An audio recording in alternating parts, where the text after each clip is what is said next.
இப்போ 12வது சம். ஒரு அசலானது கூட்டுவட்டி முறையில் 2 ஆண்டுகளில் அதை போன்று 1.69 மடங்கு ஆகிறது எனில் வட்டி வீதத்தை காண்க அப்படின்னு கொடுத்துருக்காங்க. நமக்கு இதுக்கு சில ஷார்ட்கட் இருக்குது. இந்த மாதிரி மடங்கு ஆகிறது, மாறுது அப்படிங்கிறப்போ நமக்கு இதுக்குன்னு ஒரு ஷார்ட்கட் இருக்குது. ஆனால் இது அந்த ஷார்ட்கட்டை இதில் நமக்கு அப்ளை பண்ண முடியல அப்படிங்கிறதுனால நமக்கு நார்மலான ஃபார்மேட் முறையில் தான் நம்ம போகிறோம். அசலானது கூட்டுவட்டி முறையில். அப்போது எனக்கு என்னெல்லாம் டேட்டாஸ் கொடுத்துருக்காங்க அப்படின்னு பார்த்தீங்கன்னா, கூட்டுவட்டி நம்பர் ஆஃப் இயர்ஸ் 2 வருஷம் அப்படிங்கிறத எனக்கு கொடுத்துட்டாங்க. என்னவாகுதான் அந்த தொகையானது அதே போலுங்கிறதுல எனக்கு என்ன இருக்குது அப்படின்னா, அந்த கொஸ்டின்லேயே பாருங்கள், அதே போன்று 1.6 மடங்கு அப்படின்னப்போ அந்த அதே போன்று 6 மடங்கு ஆகிறது அப்படிங்கிறப்போ 1.69 அந்த பிரின்சிபல் அமௌண்ட்டு இதில் உள்ளே இருக்குது அப்படின்னு அர்த்தம். அதே போல் எத்தனை மடங்கு ஆகுதா? 1.69 மடங்காகிறது அந்த மொத்த தொகைங்கிறத கொடுத்துருக்காங்க. எனக்கு ரேட் ஆஃப் இன்ட்ரெஸ்ட் தான் என்னன்னு கேட்டிருக்காங்க. நமக்கு எப்பவும் தெரிஞ்ச அதே ஃபார்முலா தான். ஏன்னா அவங்க அரையாண்டு காலாண்டுன்னு எதுவுமே மென்ஷன் பண்ணல அப்படின்னாலே நமக்கு அது என்னது அப்படின்னா ஆண்டுக்கு ஒரு முறை தான் கொடுத்துருக்காங்கன்னு அர்த்தம். அப்போது A = P × 1 + R/100 whole power n அப்படின்னு கொடுத்துட்டாங்க. எனக்கு ஏங்கிறது என்னது? 1 + 69 P. அதை அப்படியே எழுதிட்டேன். 1.69 P =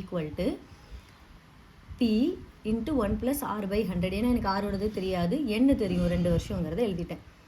நமக்கு இந்த சைடில் இங்கே பெருக்கல்ல இருக்கிறதுனால இந்த பியும் அடிச்சிடலாமா? ஸோ அந்த பியும் அடிச்சிட்டோன்னா எனக்கு என்ன கிடைக்கும்? 1.69 = 1 + R/100 ஹோல் பவர் 2 இருக்குது. ஸோ அந்த ஸ்கொயர் அடிக்கணும். எனக்கு இன்னும் நீங்கள் தெரியுது, இது பார்க்கும்போதே 169 நமக்கு 13 ஸ்கொயருங்கிறத பார்த்த உடனே தெரிஞ்சிருச்சு இல்லைங்களா?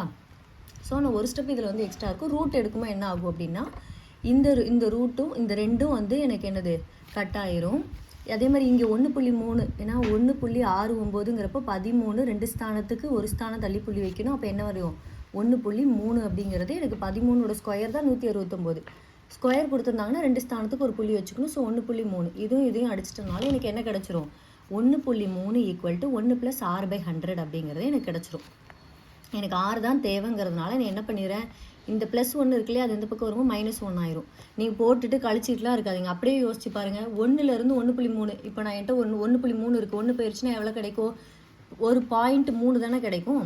அந்த 0.3 = R/100 அப்படிங்கிறது வந்துருச்சு. இப்போ இந்த 100 நான் என்ன பண்ணுறேன்னா இந்த பக்கம் எடுத்துகிட்டு போகிறேன். அப்போ என்னவாகும்? அப்படியே ஒன்றுமே பண்ண வேணாம். 0.3 100ஆல் பெருக்கிறப்போ எனக்கு என்ன கிடைக்கும்? அப்படியே வச்சுக்கோங்க, 0.300 கிடைக்குமா? ஸோ இந்த ஒரு ஸ்தானம் தள்ளி புள்ளி வைக்கணும். அப்போ ஒரு ஸ்தானம் தள்ளி புள்ளி வைக்கிறப்ப இது எனக்கு போயிடும். அவ்வளோதான் 30. அப்போ எனக்கு எக்ஸோட வேல்யூ என்ன அப்படின்னா 30. நீங்கள் எப்போவுமே இப்படி பெருக்கிறது மாதிரி கொடுத்துட்டாங்க அப்படின்னாலே ஒன்றுமே பண்ண வேணாம். அப்படியே இந்த 3ஓடு சேர்த்து 2 0 3 0 போட்டுக்கோங்க. எத்தனை 0 கொடுத்துருக்காங்களோ அத்தனை 0 போட்டுட்டு இங்கே எத்தனை ஸ்தானம் தள்ளி புள்ளி இருக்கோ அதே மாதிரி அத்தனை ஸ்தானம் தள்ளி புள்ளி வச்சுக்கிட்டிங்க அப்படின்னா நமக்கு ஆன்சர் கிடச்சிடும். இப்போ R என்னது அப்படின்னா 30ங்கிறது நமக்கு கிடச்சிருச்சு. அவ்வளோ. 13வது சம். ஒரு சிறு தொழில் நிறுவனம் 40 ஆண்களை பணியமர்த்தி 150 நாட்களில் 540 விசைப்பறி இறைப்பிகளை தயாரித்து வழங்க ஒரு ஒப்பந்தத்தை எடுத்துக்கொள்கிறது. 75 நாட்களுக்கு பிறகு அந்நிறுவனத்தால் 180 விசைப்பறி இறைப்பிகளை மட்டுமே தயாரிக்க முடிந்தது. வேலையானது ஒப்பந்தத்தின்படி நேரத்திற்கு முடிய வேண்டுமெனில் கூடுதலாக எத்தனை ஆண்களை நிறுவனம் பணியமர்த்த வேண்டும் அப்படின்னு கொடுத்துருக்காங்க. நமக்கு அதே formula M1 D1 H1 / work 1 formula தான். ஆனால் கொஞ்சம் சின்ன சேஞ்சஸ். கொஸ்டின் தான் பெருசாக இருக்கும், ஆன்சர் சிம்பிளாக எடுத்துடலாம். என்ன பண்ணுறாங்கன்னா, கொஸ்டினில் என்ன கொடுத்துருக்காங்க அப்படிங்கிறத பாருங்கள். 40 ஆண்களை பணியமர்த்தி இருக்காமா. இந்த இதை விட்டுருங்க. 40 ஆண்களை பணியமர்த்தி 150 நாளில் அது என்ன பண்ணணுமா? 540 விசைப்பறி இறைப்பிகளை தயார் செய்யணுமா. ஆனால் 75 நாளுக்கு அப்புறம் அந்த நிறுவனத்தால் 180 விசைப்பறி இறைப்பிகளை மட்டும்தான் தயாரிக்க முடிஞ்சிச்சான். அப்போ நான் என்ன பண்ணிப்பேன் அப்படின்னா, 40 ஆண்களை பணியமர்த்தினாங்களா, என்ன கொஸ்டினில் கேட்டிருக்கோம், கூடுதலாக இன்னும் எத்தனை பேர் வேணும்னு கேட்குறாங்க. அப்போ கூடுதல் அப்படிங்கிறதுனால 40 அதோடு ஒரு கூடுதலுங்கிறதுனால x + 40 இல்லை 40 + x எப்படி வேணாலும் வச்சுக்கலாம். ப்ளஸ் மொத்தமாக எத்தனை நாளில் வேலை முடியணுமா? 150 நாளில் முடியணுமா.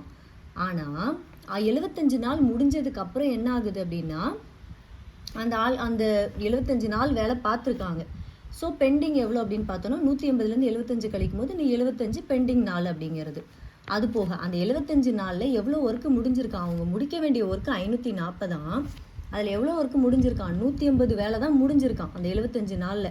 அப்போ பெண்டிங் ஒர்க் எவ்வளோ இருக்குது, 360. அதாவது ஒரு 40 ஆளை பணியமர்த்தி 75 நாளில் எனக்கு வந்து என்னது 540 ஒர்க்கை வந்து முடிக்கணும் அப்படிங்கிறதா என்னோடய கொஸ்டின். சாரி, 40 ஆண்களை பணியமர்த்தி 180 நாளில் 540 விசைப்பொறி இறைப்பிகளை வந்து தயாரிக்கணும். ஆனால் என்ன ஆகுது அப்படின்னா 75 நாள் தான் வேலை செஞ்சுருக்காங்க, 180 ஒர்க்கை தான் முடிச்சிருக்காங்க.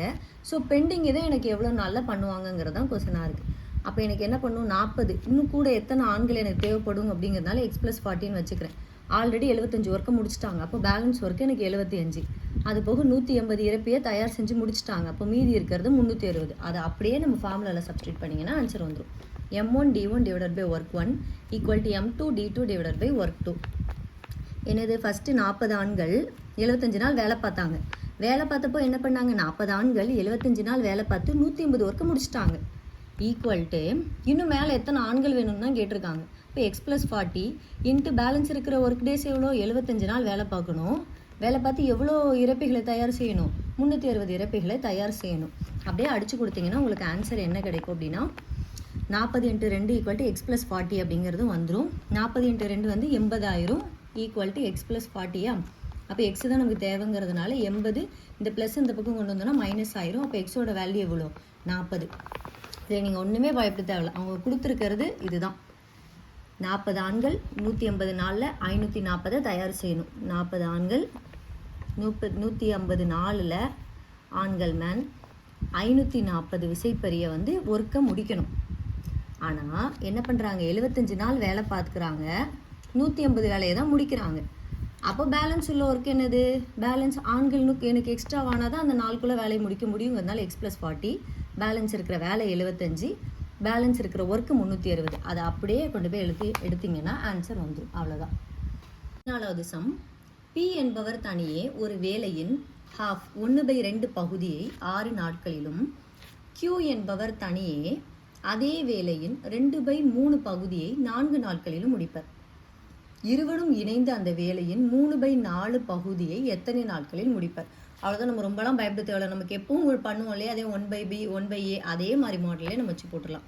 என்ன கொடுத்துருக்காங்க, ஃபஸ்ட்டு P தனியாக ஒரு வேலையை எவ்வளோ நாளில் முடிப்பாராமா, 1/6 நாளில் முடிப்பாராமா. அந்த வேலையினுடைய ஹாஃப் பகுதியை, அதனால் நான் இன்ட்டு ஹாஃப் போட்டேன். அப்போ என்ன ஆகும், 6 × 12 ஆயிருமா. அப்போ P என்ன பண்ணுறா, 1/12 நாள் அப்படிங்கிறத எடுத்துக்கிறேன். அடுத்து Q என்ன பண்ணுவாராம், ஒரு வேலையினுடைய 2/3ங்கிற பகுதியை 1/4 நாளில், அதாவது 2/3 பகுதியை 4 நாட்களில் முடிப்பார். அப்படியே எழுதிக்கிறேன். அடிச்சுன்னா நமக்கு என்ன கிடைக்கும், 1/6ங்கிறது கிடைக்கும்.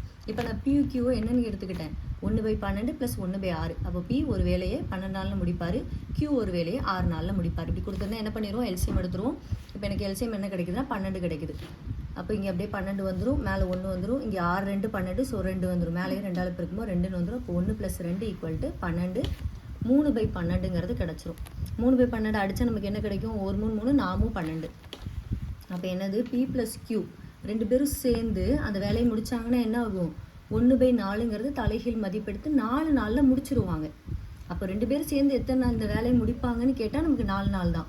ஆனால் அவங்க என்ன கொடுத்துருக்காங்க, அதனுடைய 3/4 பகுதி 3/4 பகுதியை வந்து அவங்க எவ்வளோ நாளில் முடிப்பாங்கன்னு தான் கேட்டிருக்காங்க. நமக்கு முழுசாக இது வந்து 100% இல்லைங்களா, அதாவது 4/4. இந்த 100% தான் எனக்கு 4 நாளில் அப்படிங்கிறப்போ அந்த 3/4ங்கிறத நான் எவ்வளோன்னு கண்டுபிடிக்கணும். ஒன்றுமே இல்லை, 3/4 பகுதினா 4 நாளில் அவர் முடிப்பார். 3/4 பகுதியை மட்டும் எனக்கு கண்டுபிடிச்சா போதும். 4 4ன்னு அடிச்சேன்னா 3. இது நீங்கள் இப்படியும் போடலாமானா போடலாம். அதனுடைய 4/4 பகுதிங்கிற 100 பகுதி எனக்கு என்னது 4 நாளில் முடிக்கிறான்னா 3/4 பகுதி 75 எவ்வளோன்னு நீங்கள் எடுத்தாலும் அதே தான் உங்களுக்கு ஆன்சர் வரும். நம்ம எப்போ ஷார்ட்கட் மெத்தடில் போடுவோம் இல்லைங்களா, இப்போ 3 5 15 4 5 20 அப்படின்னு நீங்கள் எடுத்தாலுமே 4 நாள் கேன்சல் பண்ணாலும் அதே 3 நாள் தான் வரும். இப்படி போட்டாலும் அதே தான். அவ்வளோதான். இங்கே என்ன சேஞ்சஸ் பண்ணியிருக்கோம், அந்த ஹாஃப் டே, அந்த ஹாஃப் ஒர்க்கு 2/3 ஒர்க்குன்னு கொடுத்துருக்காது, அதில் அப்படியே சப்ஸ்டியூட் பண்ண, வேறு ஒன்றுமே பண்ணல. That's it. 15வது சம். இதான் நம்மளுடைய அந்த சாட்டர்டே டெஸ்ட்டோடைய லாஸ்ட் கொஸ்டினாகவும் இருக்கும். இதோட இந்த எக்ஸசைஸ் 4.5 முடிஞ்சிடும். எக்ஸ் என்பவர் தனியே ஒரு வேலையை 6 நாட்களிலும், ஒய் என்பவர் தனியே அதே வேலையை 8 நாட்களில் முடிப்பாராம். எக்ஸ் மற்றும் ஒய் ஆகியோர் இந்த வேலையை ரூபாய் 48,000க்கு ஒப்புக்கொண்டனர். இசட் என்பவரின் உதவியுடன் அவர்கள் இந்த வேலையை 3 நாட்களில் முடித்தனர் எனில் தொகையில் இசட்டின் பங்கு எவ்வளோ? எக்ஸும் இசட்டும் ஒரு வேலைக்கு ஒப்பந்தம் போட்டு 48,000 சம்பளம்னு பேசிட்டாங்க. ஆனால் அவங்களால கொஞ்சம் டிலே ஆகும் அப்படிங்கிறதுனால இசட் என்பவரையும் உள்ளே சேர்த்துக்கிறாங்க. அவரோட உதவியோடு அந்த வேலையை அவங்க 3 நாளில் முடிச்சிடுறாங்களாமா. அப்போது அவருக்கு என்ன ஷேர் கொடுக்கணும் அப்படிங்கிறது தான் நமக்கு கொஸ்டின். இப்போ நம்ம போடுறது தான், எக்ஸுங்கிறவர் எனது ஒரு வேலையை 6 நாளில் முடிச்சிருவார், ஒய்ங்கிறவர் ஒரு வேலையை 8 நாளில் முடிச்சிருவார். அப்போ 2 பேரும் அதே மாதிரி என்ன கொடுத்துருக்காங்க, 3 பேரும் சேர்ந்து ஒரு வேலையை எத்தனை நாளில் முடித்தாங்க? 3 நாள். எதாவது கொடுத்துருக்காங்க, இசட் என்பவரின் உதவியுடன் அவர்கள் அந்த வேலையை 3 நாட்களில் முடித்தனர். ஸோ 3 பேரும் சேர்ந்து ஒரு வேலையை எனக்கு எனது 3 நாளில் முடித்தாங்க. ஆனால் எனக்கு இசட்டோட எஃபிஷியன்சி எவ்வளோன்னு தெரியாது. அதாவது அவர் எவ்வளோ நாளில் முடிப்பார் ஒரு வேலைங்கிறது எனக்கு தெரியாது. நான் அதை கண்டுபிடிச்சிட்டேன்னா அவரோட ஷேரை நான் கொடுத்துடலாம். இப்போ 3 பேரும் சேர்ந்து 1/3 நாளில், அதாவது ஒரு வேலையை 3 நாளில் முடிச்சிட்டாங்க. இப்போ நான் என்ன பண்ணுறேன், இசட்டோடைய ஒரு நாள் வேலையை நான் கண்டுபிடிக்கணுங்கிறதுக்கு மொத்தமாக இவங்க 3 பேரும் சேர்ந்து செஞ்ச வேலையிலேருந்து இந்த எக்ஸும் ஒய்யும் செஞ்சாங்க பார்த்தீங்களா, அந்த வேலையை கழிக்கிறேன். அப்போ இவங்களோட வேலையை நான் கழிச்சிட்டேன்னா இவர் மட்டும் தனியாக எவ்வளோ நாள் வேலை பார்த்தா இவர் மட்டும் தனியாக ஒரு வேலையை எவ்வளோ நாள் பார்ப்பாருங்கிறது எனக்கு கிடச்சிரும். அப்போ நான் என்ன பண்ணுறேன், 1/3. இப்போ முதல்ல ப்ராக்கெட்டில் இருக்கிறத நம்ம முடிச்சிருவோம். 6க்கும் 8க்கும் நான் எல்சியம் எடுத்தோன்னா 24 கிடைக்கும். அப்போ 4 + 3 கிடைக்கும். ஏன்னா இங்கே 6 நாள் 24 கிடைக்கும். மேலே 4ஆல் பெருக்கணும், 4 கிடச்சிரும். இங்கேருந்து 8 × 3 24, மேலேயும் 3ஆல் பெருக்கும்போது 4 + 3 ÷ 24ங்கிறது எனக்கு என்ன வந்துடும் அப்படின்னா 7/24 கிடச்சிரும். 4 3 7 ÷ 24 அப்படின்னு வந்துடுமா? இதை சிம்பிளிஃபை பண்ண முடியுமானா பண்ண முடியல, அதனால் அப்படியே நான் வச்சுக்கிறேன். இது என்னது 1/3ங்கிறது தான் 3 பேரும் சேர்ந்து செஞ்ச வேலை. இந்த 3 பேரும் சேர்ந்து 3 நாளில் முடித்த வேலையிலேருந்து இந்த எக்ஸும் ஒய்யும் செஞ்ச வேலையை நான் கழிக்கிறப்ப எனக்கு எனது 3க்கும் 24க்கும் நான் எல்சியம் எடுத்தேன்னா 24 கிடைக்குது. இங்கே எனது 3 8 24. ஸோ 8 - 7 அப்படிங்கிறத வச்சுக்கிறோம். 1/24. அப்போது இசட்டால் ஒரு வேலையை 24 நாளில் முடிக்க முடியுங்கிறத கண்டுபிடிச்சிட்டேன். இப்போ இவங்க 3 பேரோட எஃபிஷியன்சி எனக்கு தெரியணும். 3 பேரும், ஏங்கிறவர் ஒரு வேலையை 6 நாளில் முடிப்பார், பிங்கிறவர் இருக்கு 2 கொஸ்டின்லேயே கொடுத்தது. பிங்கிறவர் ஒரு வேலையை 8 நாளில் முடிப்பாங்க. இசட் நம்ம கண்டுபிடிச்சிருக்கோம், அவர் ஒரு வேலையை 24 நாளில் முடிப்பாராம்பா. அப்போ 3 பேருக்கும் நம்ம எல்சிஎம் எடுத்தோம் அப்படின்னா அவங்களுடைய எஃபிஷியன்சியை கண்டுபிடிச்சிடலாம். இவங்க என்னது 4, இவங்க 3, இவங்க 1. எப்படின்னா அதே தான். நீங்கள் இப்போ எல்சிஎம் எடுத்து பாருங்களேன், 4 × 24 அப்படின்னு கிடைக்கும். நமக்கு இங்கே எல்சிஎம் 24. ஏன்னா எல்சிஎம் எடுத்தீங்கன்னா 3 2 6, 6 2 12, 12 2 24ன்னு கிடச்சிரும். 24 மேலே என்னது 6 4 24ங்கிறதுனால 4, இங்கே 8 8 3 24ங்கிறதுனால 3, 24 24ங்கிறது 24. அப்போது எஃபிஷியன்சியாக பார்க்குறோம். எஃபிஷியன்சின்னு பார்த்தோன்னா ஏ பி சியோட எஃபிஷியன்சி என்னது, ஏ 4 திறன் மிக்கவர், பி 3, சி 1 தான். அப்போ அவருடைய திறன் கம்மியாக தான் இருக்குது, இவருடைய திறன் தான் ஜாஸ்தியாக இருக்குது. அப்போ நம்ம எப்பவும் போடுவோம் இல்லைங்களா, ரேஷியோவில் கொடுத்தா ரேஷியோலாம் ஒரு பக்கம் வச்சுக்கோங்க. அமௌண்ட் என்ன கொடுத்துருந்தாங்க, மொத்தமாக இவங்களுக்கு 48,000 பேசியிருந்தாங்க இல்லையா. அப்போ இந்த 3ஐயும் கூட்டுங்க, 4 3 7 1 8. இந்த 8 தான் எனக்கு 48,000 அப்படின்னா இசட்டுக்கு தான் கேட்டிருக்காங்க.